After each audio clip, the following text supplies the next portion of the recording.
My name is Holly Dean.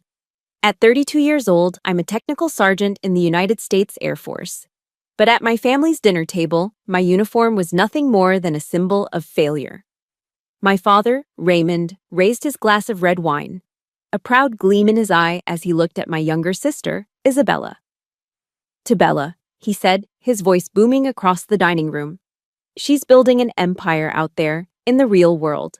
And you, Holly? Well, you're still playing soldier on the government's dime. His words were a jab, but the knockout punch came from Isabella. Smiling brightly, she added, "It just feels so good to be financially independent."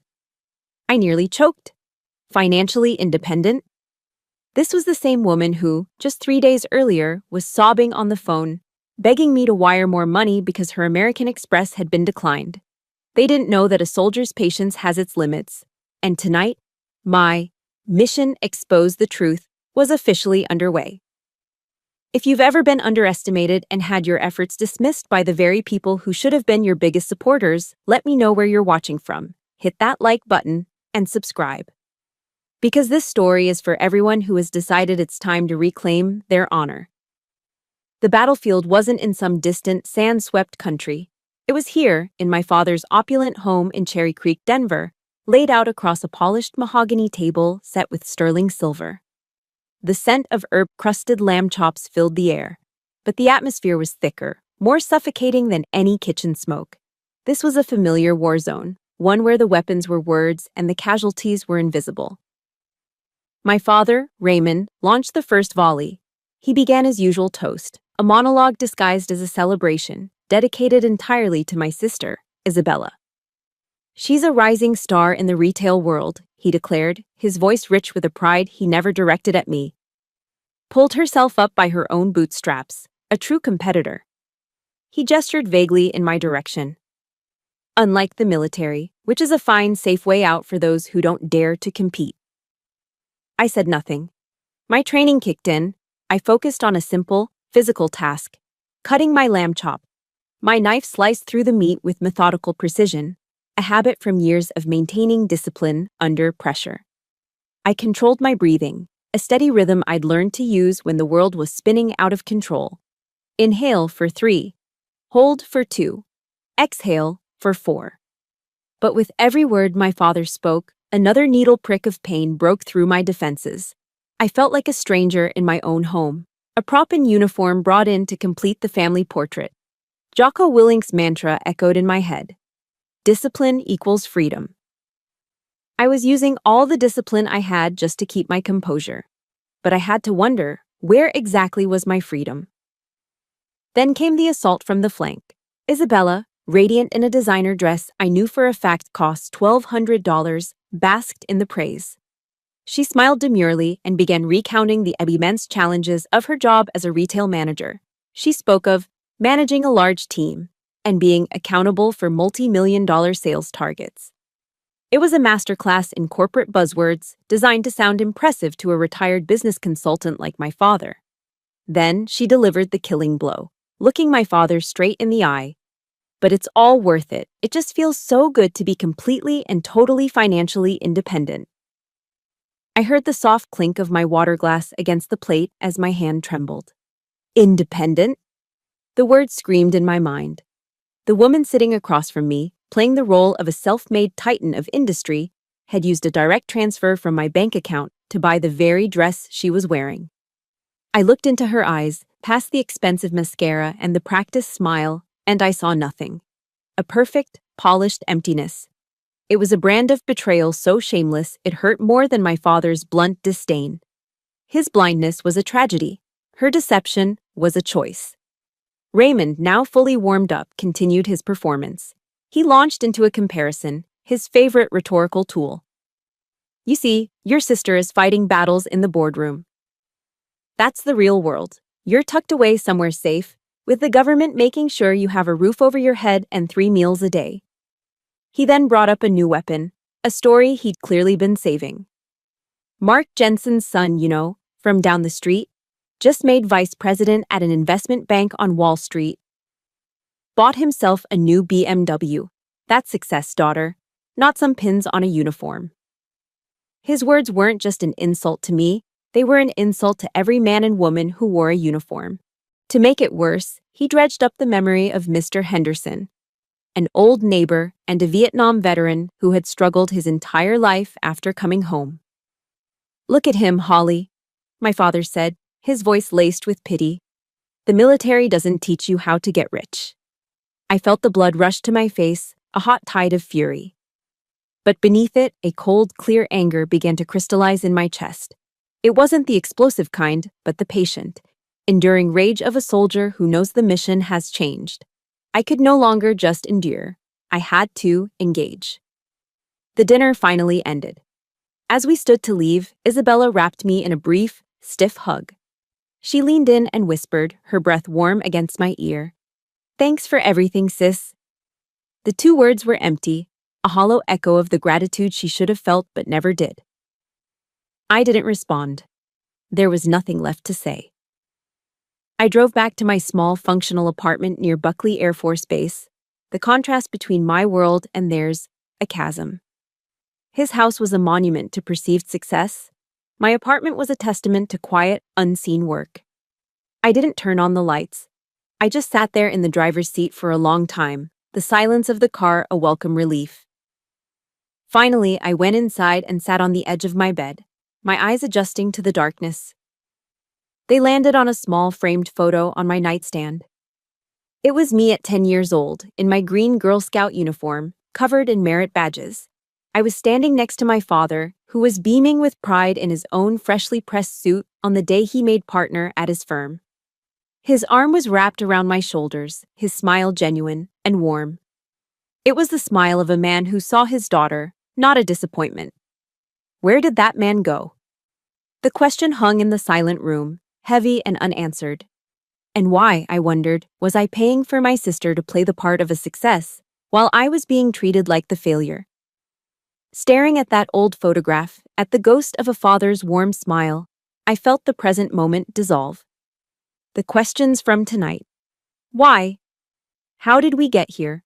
Pulled me back into the undertow of memory, back to the precise moment the foundation of my life began to crack. It was 2 years ago. A cold, relentless rain was hammering against my apartment window in Colorado Springs, the kind of night that feels heavy, like the sky itself is grieving. My phone rang, and Isabella's name flashed on the screen. I answered and was met not with a greeting, but with a raw, panicked sob. "Holly, I'm in so much trouble," she cried, her voice shredded with hysteria. She confessed everything in a torrent of shame and fear. She was drowning in credit card debt, weeks away from being evicted from her trendy Lodo apartment, and the bank was threatening to repossess her car. The life she had so carefully curated for my father and for her social media followers was a house of cards in a hurricane. "If Dad finds out, he'll kill me," she wailed. "He'll think I'm a failure." That was the word that did it. Failure. The one label my father used as his ultimate weapon. And in that moment, my instincts as an older sister and as a soldier trained never to leave a comrade behind took over. I agreed to help. But I wasn't a fool. I laid out clear terms, conditions of surrender. I would send her $4,000 a month, enough to cover her rent, her car payment, and her basic needs. It wasn't a blank check. It was a lifeline, designed to get her back on her feet. In return, she had to promise me she'd take a financial literacy course and start living within her means. She agreed instantly, her voice thick with tearful promises. Listening to that memory now, those promises sound like the punchline to a very cruel joke. That phone call wasn't a one-time rescue mission. It was the beginning of a silent, one-sided war of attrition, fought entirely on my end. I remember the following spring, my unit was planning a trip to Hawaii for a week of leave. Sun, surfing, a break from the relentless pace of military life. I had the money saved, the flight picked out. But then Isabella called, needing an emergency deposit for a business trip that would supposedly launch her career. I canceled my flight. I transferred the money. And I spent my week of leave working overtime, packing boxes for my side business. That business, Mountain Peak Essentials, was born out of necessity. It was my second front. After a full day on base, coordinating millions of dollars in logistics, I would come home and start my second shift. My small living room became a warehouse, stacked high with inventory. I'd work late into the night, fueled by black coffee, packing orders, answering customer emails, and negotiating with suppliers in Asia at 4 in the morning. Meanwhile, on Instagram, Isabella's life was a fantasy. A weekend ski trip to Aspen. A new designer handbag casually displayed on a table at a Michelin-starred restaurant. Every glossy, filtered photo was a knife twist, because I knew it was my sweat, my sacrificed vacations, my sleepless nights that were funding that illusion. The worst part was her silence. In all those family dinners, through every condescending remark my father made about my career, she never once spoke up. She never defended me. She just sat there, smiling. A silent accomplice to my public diminishment, all while cashing my checks. But the deepest scar, the one that still aches on cold nights, was carved on the day of my officer training school graduation at Maxwell Air Force Base in Alabama. It was one of the proudest moments of my life, the culmination of months of grueling physical and mental challenges. I had mailed my father and Isabella plane tickets weeks in advance. I imagined them in the stands, watching me, finally seeing me for who I was. They never came. My father called me the morning of the ceremony. His voice was rushed, businesslike. "Holly, something's come up," he'd said. "Bella has a once-in-a-lifetime networking opportunity at a conference in Vegas. I have to be there to support her." The excuse was so plausible, so perfectly aligned with his priorities, that I almost believed it. I stood on that parade ground, the Alabama sun beating down on my new uniform, surrounded by the joyous cheers of thousands of other families. I watched as new lieutenants were embraced by their parents, their siblings, their partners, and I stood alone, an island of silence in a sea of celebration, feeling a hollowness so profound it almost brought me to my knees. A week later, the truth appeared on my Instagram feed. It was a photo of Isabella, grinning, holding a fan of cash next to a slot machine at the Bellagio. There was no conference. There was no networking event. There was only a lie, wrapped in selfishness, that had cost me the one moment I had truly wanted to share with them. The memory fades, leaving me back in the quiet darkness of my apartment. My mom's voice, a soft whisper from a memory even further back, comes to me.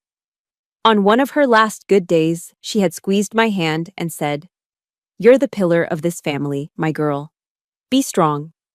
Her words, meant as a blessing, had become a curse, a command to bear any weight, no matter how crushing. But a pillar can't stand if its foundation is constantly being chipped away by disrespect and lies. I stand up, walk over to my desk, and flip open my laptop. The screen illuminates my face, chasing away the shadows. I log into my business account. The numbers glow in the dark room. Sales charts climbing steadily upward, profit and loss statements written in solid black ink, a map of the United States dotted with pins marking shipping destinations from coast to coast. This is my real world, the one I built with discipline, with intellect, with a grit they refuse to see. If you've ever felt like the designated strong one in your family, the one everyone leans on but no one bothers to support, please hit the like button for every silent sacrifice you've made. And in the comments, just type a simple, "I see you," because we all deserve to be seen. My mother called me a pillar.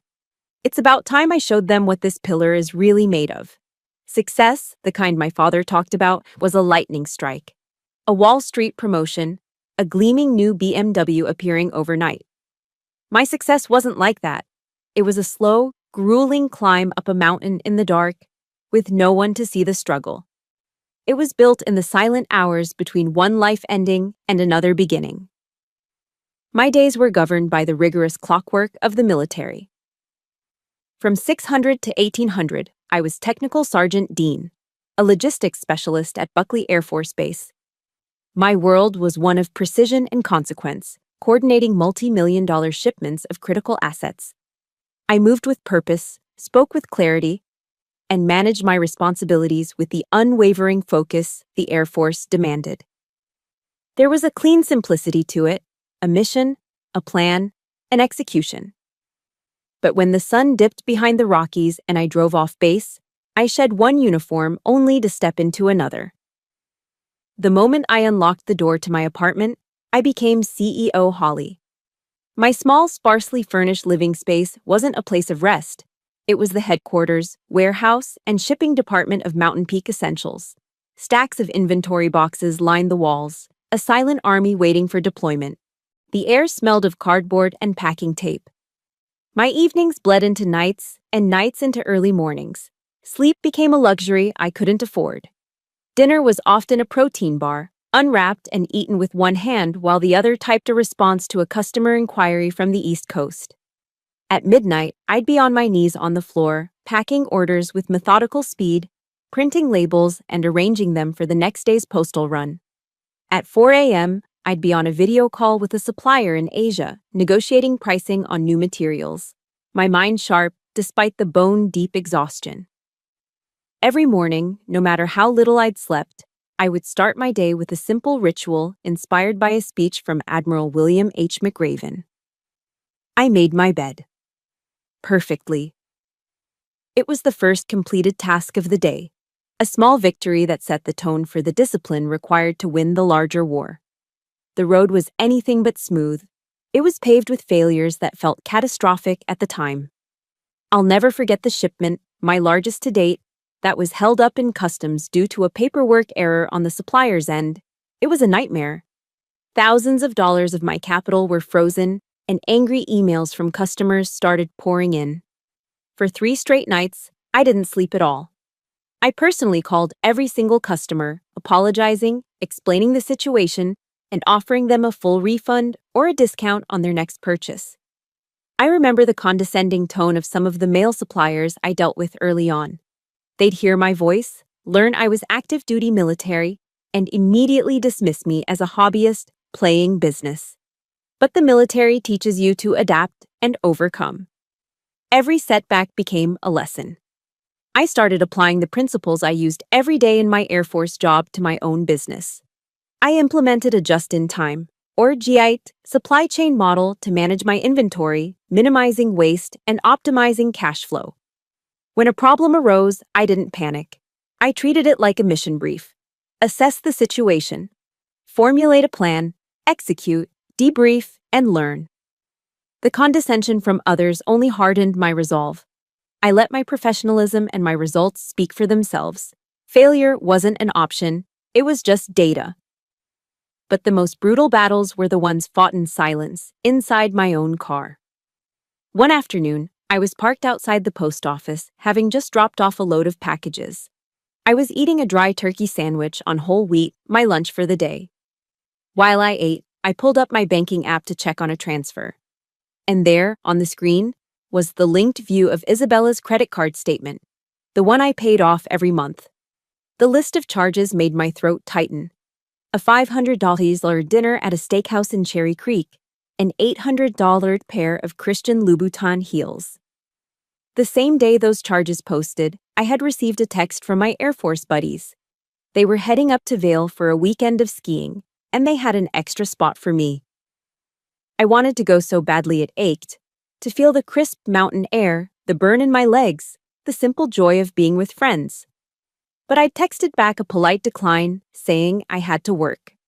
The truth was, every spare dollar I had was being funneled into reinvesting in my business, and into funding my sister's charade.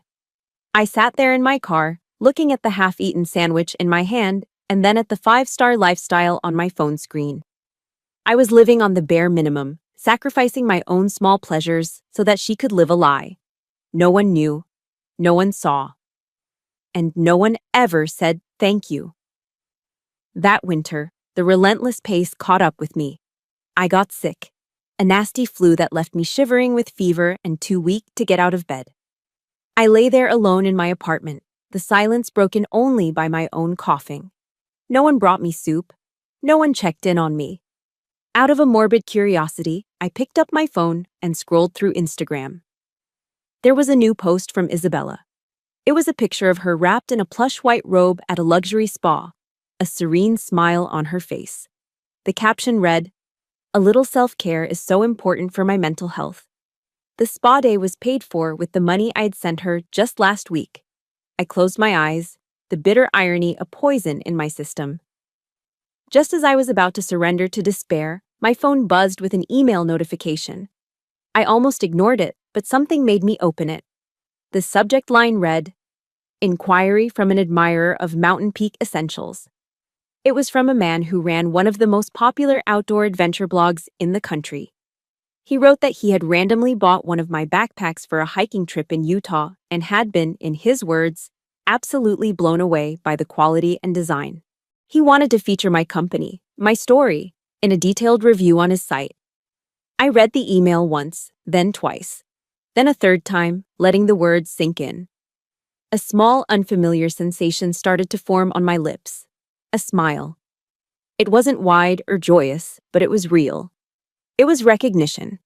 Not from family, not from someone who was supposed to care, but from a complete stranger who judged me solely on the merit of my work. It was a single, tiny light at the end of a long, dark tunnel. It was a sign that all the solitary sacrifices, all the unseen battles were about to be brought into the light. For years, I had operated under the assumption that I was completely alone in my fight. I had built walls around myself, not just for discipline, but for survival. I never expected the first crack in those walls to come from the one place I expected it least, my chain of command. Master Sergeant Mike Coleman, everyone just called him Cole, was my direct supervisor. He was a quintessential Texan, a man of few words, with a calm, steady presence that could command a room without him ever raising his voice. He never pried into personal matters. He ran our unit with a quiet efficiency that was both respected and a little feared. But he saw things. He never mentioned the dark circles under my eyes or the fact that I was often the last one to leave the base, but I knew he saw them. One afternoon, after a particularly brutal week of inspections, he called me into his office. I braced myself for another task, another late night. Instead, I found him holding a fresh cup of coffee and a warm croissant from the shop off base. He wordlessly placed them on the corner of his desk in front of me. "Looks like you could use this, Sergeant," he said, his voice a low rumble. That was it. No questions, no pity, just a simple act of kindness. In that small gesture, there was more genuine concern than I had received from my own family in years. I was so taken aback, all I could manage was a quiet, "Thank you, Master Sergeant." A few weeks later, the blogger's review of Mountain Peak Essentials went live. It was a glowing endorsement, and my sales surged overnight. I was thrilled, but also terrified. The sudden attention felt dangerous, like it might expose the secret life I was leading. My fear was realized in a way I never anticipated. Cole walked into my workspace the next morning, a familiar-looking backpack in his hand. My backpack. My heart hammered against my ribs. My first thought was that I was in trouble for running a business on the side, a violation of some obscure regulation I'd missed. I stood up, ready to explain, to defend myself. But he didn't look angry. He just looked analytical. He turned the backpack over in his hands, running his thumb over the reinforced stitching at the seams. He tested the zippers, inspected the waterproof fabric. Finally, he looked up at me, his gaze direct and professional. "Good quality, Dean. Very good," he nodded slowly. "You applied military standards to your product." The praise was so concise, so technical, that it bypassed all my defenses and hit me right in the core. It wasn't the empty flattery my father gave Isabella.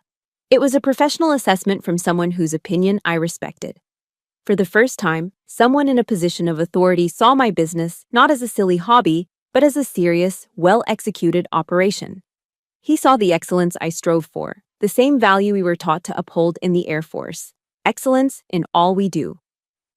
The real test, however, came as the holidays approached. Thanksgiving was a lonely time on a military base for those who couldn't go home. My father called, but it was a brief, perfunctory conversation to inform me that he and Isabella were flying to Cancun for the week. There was no invitation, not even a hint of one. I had already resigned myself to spending the holiday working, processing the new influx of orders. Just as I was sinking into that familiar feeling of exclusion, Cole appeared at my desk. He leaned against the frame, arms crossed. "My wife, Maria, is deep frying a turkey, Southern style this year," he said, his Texas drawl more pronounced than usual. "It's a whole production, and you ain't allowed to say no."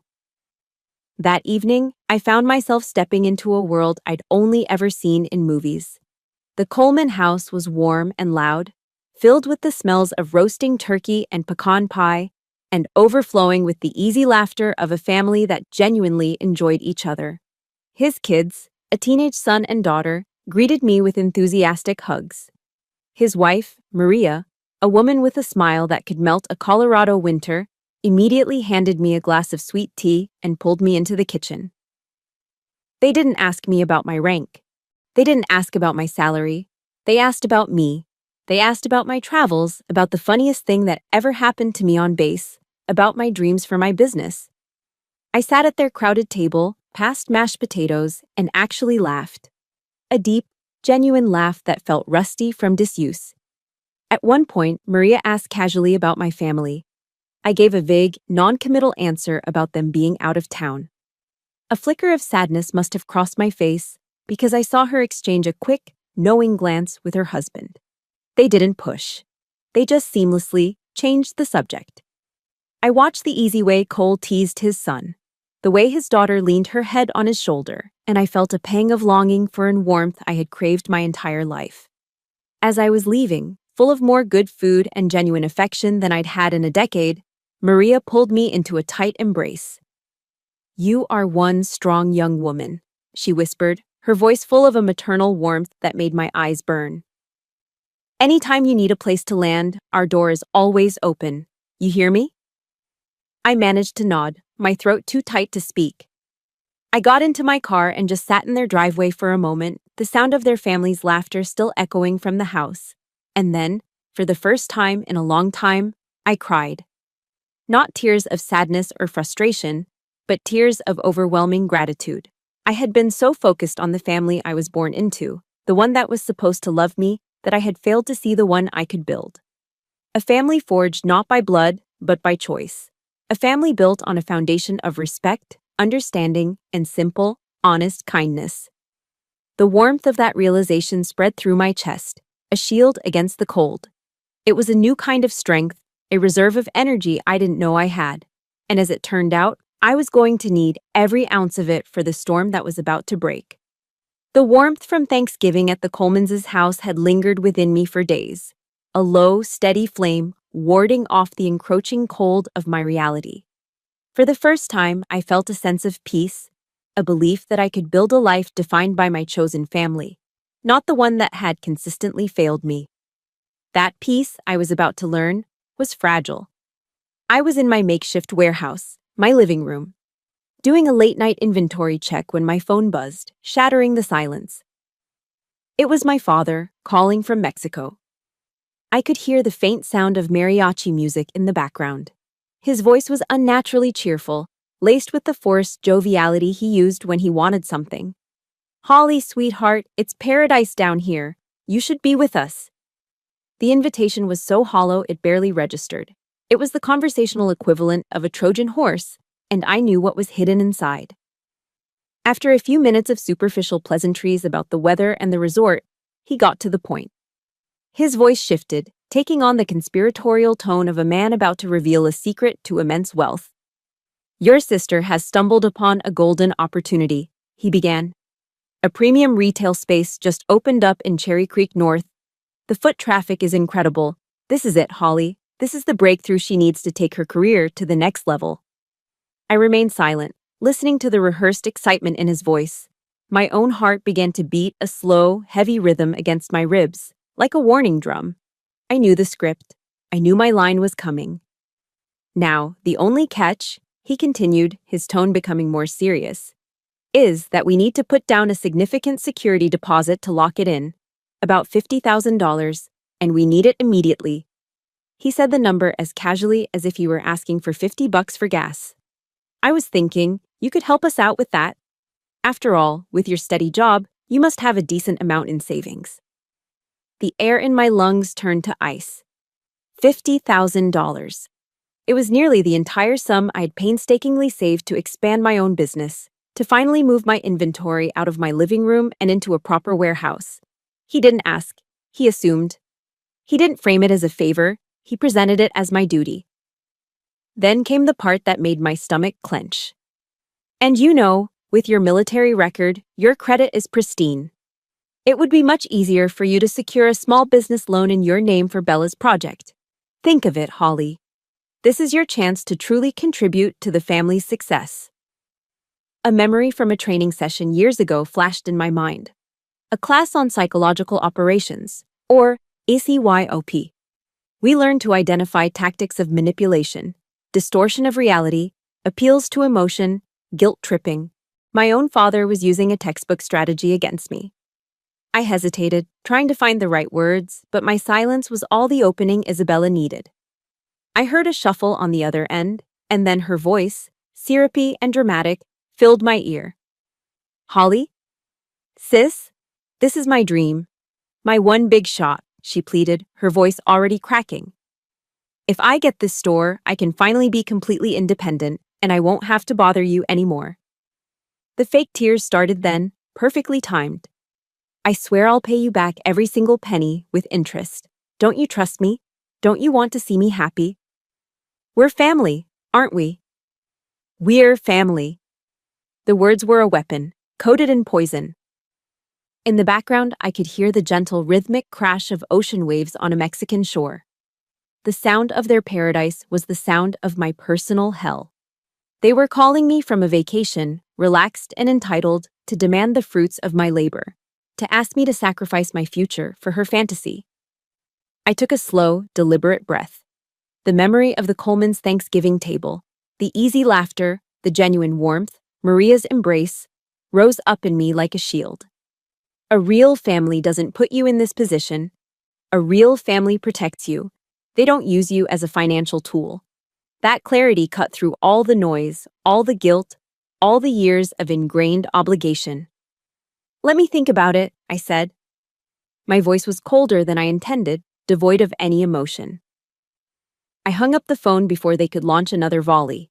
I didn't scream. I didn't pace the room. I didn't cry. Instead, a terrifying calm settled over me. It was the kind of focus that descends on a soldier in the moments before a battle, when all emotion is stripped away, leaving only the mission. I walked to my desk and sat down in front of my computer. The glow of the monitor was the only light in the room. I opened a new spreadsheet. Methodically, I went through my bank statements for the past 24 months, creating a line item for every single transfer I had made to Isabella. I typed in the numbers, watching the total at the bottom of the column grow. When I was finished, the final number stared back at me. $96,000. Next to the total, I typed a note in the adjacent cell. Non-performing investment. Risk, 100%. The numbers didn't lie. They told a story of manipulation, of sacrifice, and of profound, systemic disrespect. Seeing it all laid out in stark black and white was liberating. The final drop had fallen into an already overflowing cup. I closed the spreadsheet. Then I opened a new Word document. At the top of the blank page, I typed 2 words, a title for the new mission I was about to undertake. It wasn't a plan of retreat. It was a plan of attack. The title was Operation Freedom. The time for silent endurance was over. The time for strategic engagement had just begun. The calm that had settled over me after that phone call wasn't peace. It was the eerie stillness of the air before a tornado touches down. I had created my spreadsheet. I had titled my document Operation Freedom. But a small, deeply conditioned part of me was still wrestling with the guilt, the lifetime of training to be the dutiful daughter, the responsible pillar. I was staring at the numbers on my screen when my phone vibrated on the desk. A new text message from my father. My fingers trembled slightly as I unlocked the screen.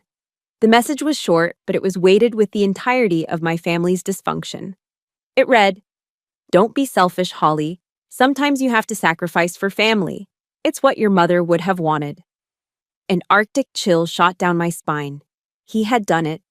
He had crossed the one line that should never be crossed. He had taken the purest thing I had, the memory of my mother, and twisted it into a tool of emotional blackmail. This was no longer about blindness or favoritism. This was a calculated, cruel act of manipulation. In that instant, every shred of guilt, every flicker of doubt within me was vaporized. All that remained was a cold, hard, and absolute clarity. The boundary had been breached. The war was on. My fingers moved with a speed and purpose that felt foreign to me. I didn't hesitate. I didn't second guess. I hit the call button next to his name. He answered on the second ring, his voice oozing a confident satisfaction, assuming his last text had done the trick. "Holly, I knew you'd come around." "Dad," I cut him off. My voice was level, stripped of all emotion. It was the same tone I used on the firing range, calm, focused, precise. "My answer to the $50,000 request is no. Not now. Not ever." The line went silent.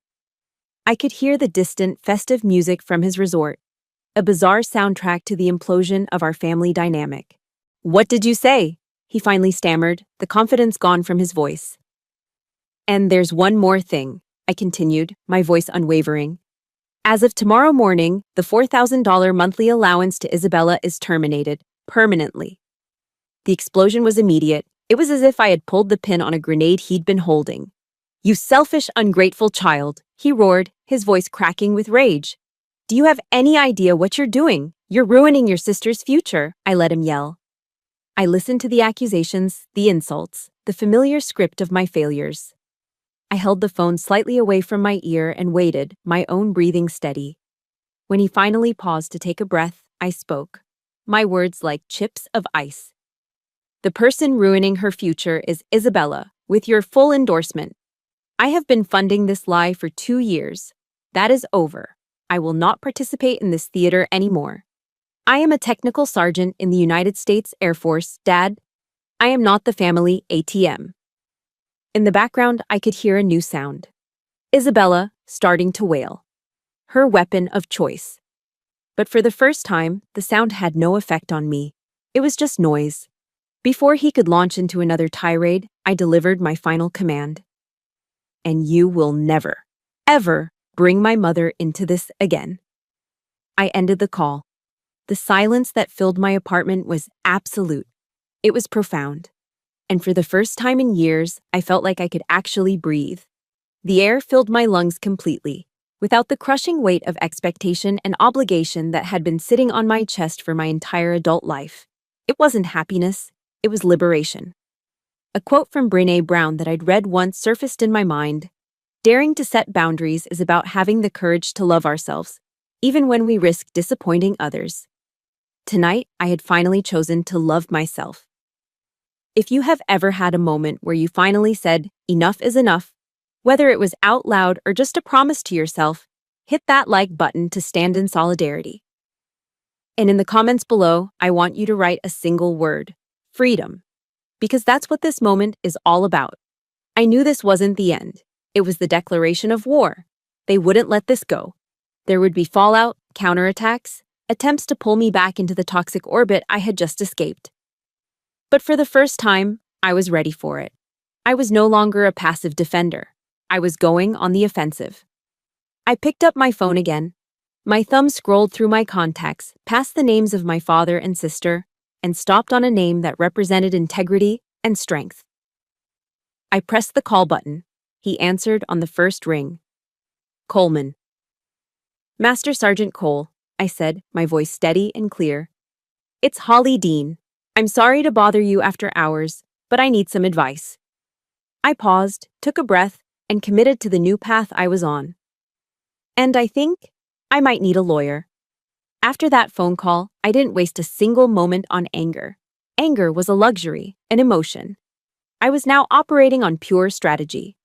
My objective was clear, and my training took over. In the military, we have a principle from Sun Tzu's The Art of War that's drilled into us. Know your enemy and know yourself, and you will not be imperiled in 100 battles.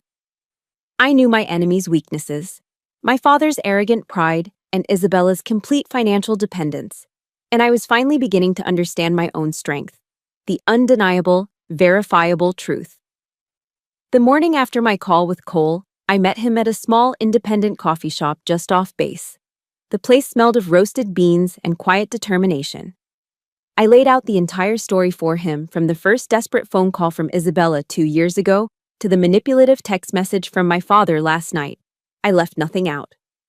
Cole listened intently, his face an unreadable mask, but his eyes held a deep, unwavering understanding. He didn't interrupt, he just let me talk. When I finished, the story hanging in the air between us, he took a slow sip of his black coffee. He set the mug down with a soft click and looked me straight in the eye. "It's about time, Sergeant," was all he said. It wasn't advice, it wasn't a command, it was validation. And it was more powerful than 1,000 words of encouragement. He slid a business card across the table. "This is my brother-in-law, David Chen. One of the best family financial litigators in Denver. He owes me a favor." Meeting with David Chen was like shifting from emotional turmoil to tactical precision. His office was minimalist and modern, and he was a man who radiated sharp, decisive energy. I gave him the condensed version of the story. He listened, nodding, his focus absolute. "Emotions don't hold up in court, Sergeant Dean," he said when I was done. His tone was direct, not unkind. "We need data. Hard, indisputable data." Under his guidance, Operation Freedom moved into the intelligence-gathering phase. I spent the next week transforming my apartment from a warehouse into a war room. I printed out 24 months of my bank statements, the paper stacking up on my dining table. With a yellow highlighter, I marked every single wire transfer to Isabella. The glowing yellow lines formed a river of my own sacrifice. Then, I went on the offensive. Using open-source intelligence, or OSINT, skills I'd picked up in training, I began building a comprehensive file on my sister's life. I cross-referenced her extravagant Instagram posts, the designer clothes, the 5-star dinners, the weekend getaways, with the dates of my wire transfers. The correlation was perfect. It was a digital map of her deception, funded by my hard work. I pulled public real estate records to verify the average rent for her luxury apartment building, running the numbers and confirming it consumed nearly 70% of her declared salary. It was an unsustainable fantasy, and I now had the proof. While digging through old digital files for evidence, I stumbled upon something that stopped my breath. It was a forwarded email from my father to an old business associate, dated just after I'd enlisted. He was talking about his 2 daughters. About Isabella, he wrote with glowing pride. About me, he wrote one sentence that burned itself into my memory. "As for Holly, it's a shame. Such a waste of potential." The words confirmed the deepest, darkest fear I'd always held. That in his eyes, my service, my sacrifice, was nothing more than a failure to live up to his idea of success. The discovery didn't hurt me. It was too late for that. It simply fortified my resolve. He needed to face the truth of his own profound misjudgment. But my most powerful weapon, my ultimate ace in the hole, was the very thing they had dismissed: my little hobby. On David's advice, I hired an independent accounting firm to conduct a full, certified audit of Mountain Peak Essentials. A week later, they delivered a professionally bound report. It was beautiful. The cold, hard numbers told a story that no one could deny. Total revenue for the last fiscal year, over $750,000. Net profit, after taxes, just over $400,000. And a line item for federal and state taxes paid, a 5-figure sum that made a mockery of my father's claim that I was living on the government's dime. This report wasn't just proof of my success, it was a tactical bomb, primed and ready to detonate the entire false value system my father had built his world around. In our final meeting before the confrontation, David laid out the plan of attack. "We're not taking this to court unless we have to," he said, leaning forward. "Your objective is to reclaim your honor, not to destroy them. We're going to create a theater where the truth can speak for itself." The plan was elegant in its simplicity. I would call my father and Isabella and invite them to dinner at a restaurant of my choosing, under the pretense of a final discussion about the money. I would orchestrate the entire evening. I would present the facts calmly, methodically, like a military briefing. No raised voices, no tears, just evidence. "Let the numbers do the talking for you," David advised, his eyes sharp. He stood up and shook my hand. "And watch." When their empire of lies crumbles, that will be your victory. I walked out of his office and into the bright Colorado sunlight. I felt no fear, no anxiety, just a profound, ice-cold sense of purpose. The intelligence was gathered, the assets were in place, the mission was a go. I was ready. The battlefield I chose was the Capitol Grill, a high-end steakhouse in downtown Denver. It was my father's turf, the place he took business partners to intimidate them with expensive wine and displays of power. Tonight, I was seizing his home field advantage. I arrived 15 minutes early, dressed in a sharp, understated black blazer. I selected a quiet corner booth that offered both privacy and a clear view of the entrance. When the maitre d' approached, I handed him my credit card. "My party is the Dean party," I said, my voice calm and firm. "I'll be taking care of the check tonight. Please direct all service to me." He nodded, a flicker of surprise in his eyes before retreating. The first move on the chessboard had been made. Raymond and Isabella arrived with an air of smug confidence, like generals arriving to accept a surrender. They believed this dinner was their final chance to wear me down, to make me see reason, their reason. My father immediately tried to take control, attempting to summon the sommelier. "We'll start with a bottle of the Camus," he announced, not even looking at the menu. "We'll be having water tonight, Dad," I interjected, my voice cutting through his authority. They both stared at me. "We need clear heads for this conversation." The power dynamic in the room shifted palpably. For the first time, I was in command. We ordered our food in a tense silence. The moment the waiter departed, I didn't waste time with small talk. I placed my tablet on the center of the table. Its screen was dark. "I wanted you both to see a few things," I said. My finger swiped across the screen, and it lit up with the first slide of my presentation. The title was simple, clinical. Financial Analysis, Isabella Dean, 2021-2023. Beneath it was a stark bar chart. A modest green column was labeled Annual Salary. Next to it, a towering, monstrous red column was labeled Annual Lifestyle Expenditures. Below the chart, a single, damning number was displayed in bold. Average monthly deficit, $4,000. Isabella's face went pale, the color draining from beneath her carefully applied makeup. "As you can see," I began, my voice as steady as if I were delivering a mission briefing, "Isabella's spending has consistently outpaced her income by approximately $4,000 a month for the past 2 years. I swiped to the next slide, a detailed breakdown of her spending, cross-referenced with my bank transfers. This deficit has been covered by a series of direct deposits from my account, totaling $96,000. My father squinted at the screen, his arrogance warring with a dawning confusion. He tried to brush it off. "These are just numbers, Holly. Your sister is doing great work. She's just a little weak when it comes to budgeting." "That's not weakness, Dad," I replied, my voice dangerously quiet. "That's systemic deception." He opened his mouth to argue, to defend his golden child, but I didn't give him the chance. It was time for the main event. It was time to deploy the bomb. I swiped to the final slide. The title was different this time. Audited Financial Statement, Mountain Peak Essentials, LLC, Fiscal Year 2022. I rotated the tablet to face my father directly.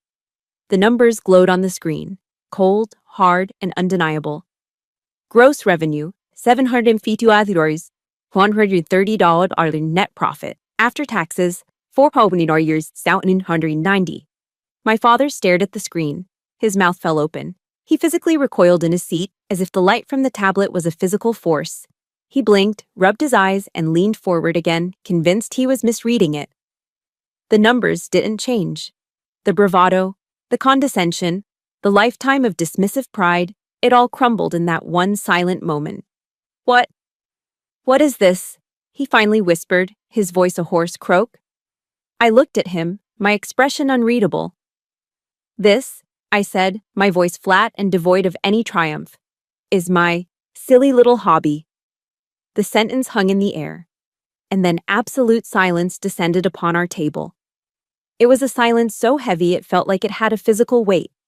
The only sound was the distant clatter of silverware from other diners living in a different world. Isabella finally broke.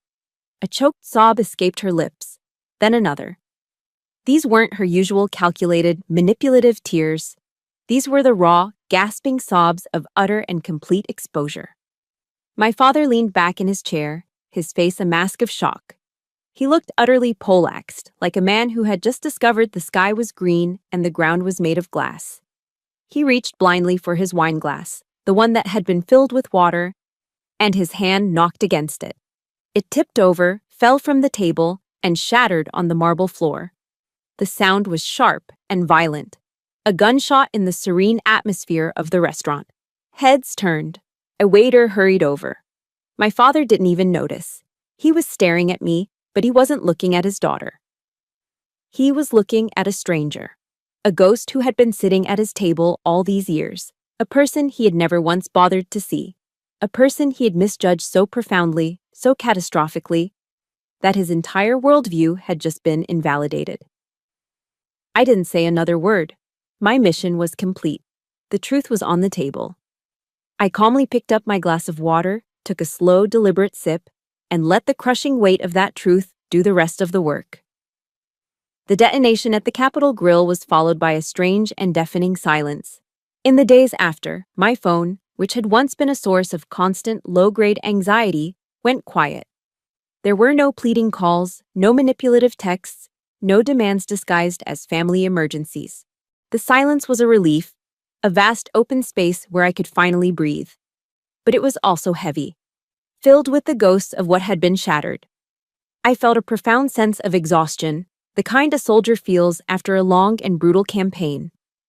The victory I had so meticulously planned for didn't taste sweet. It was hollow, metallic.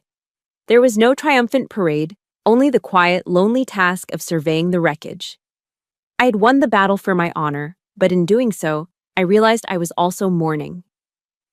I was mourning the loss, not of the family I had, but of the family I'd always wished for.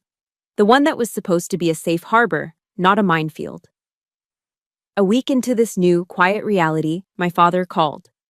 His name flashed on the screen, and I hesitated before answering, my guard immediately up. But the voice on the other end was one I had never heard before. The familiar boom of his arrogance was gone, replaced by a tired, frail uncertainty.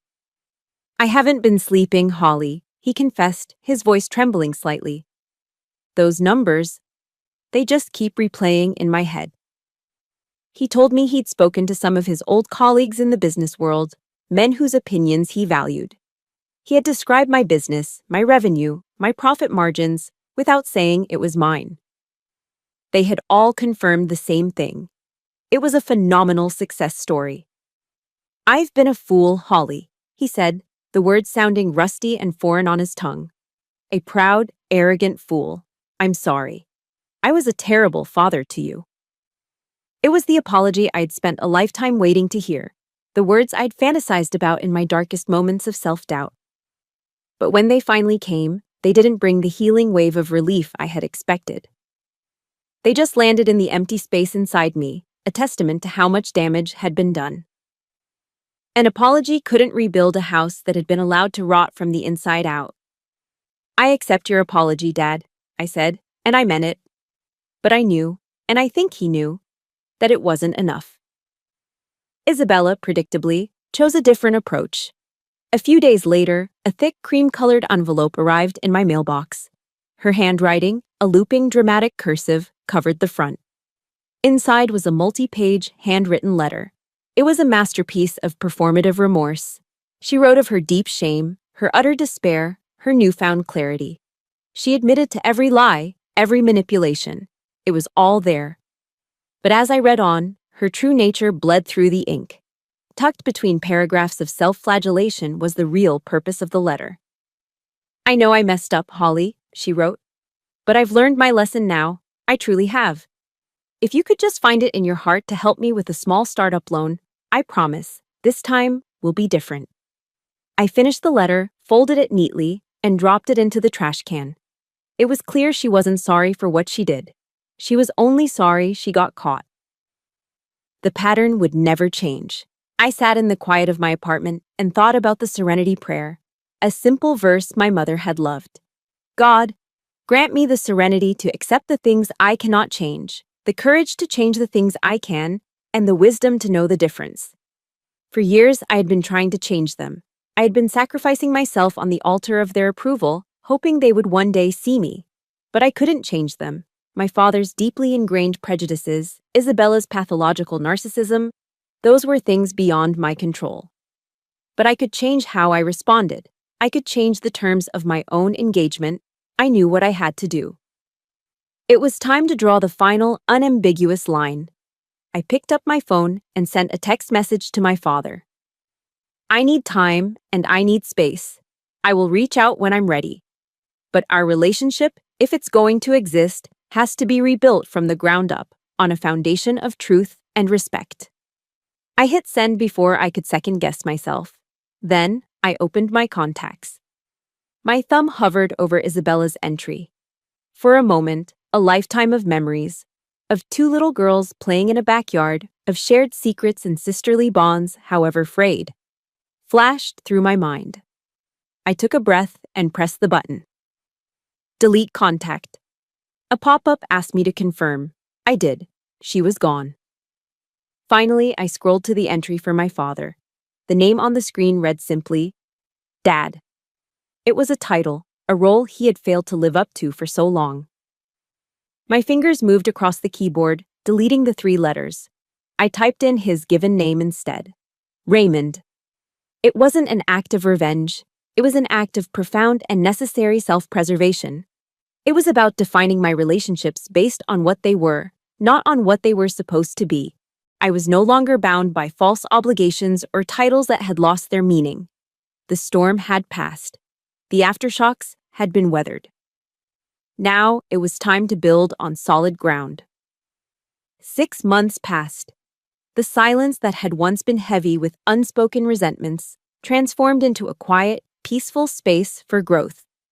The feature on that outdoor adventure blog had acted like a wildfire for Mountain Peak Essentials. Orders surged, and my business grew beyond anything I had imagined. The first thing I did was hire my first employee, another female Air Force veteran who was transitioning to civilian life.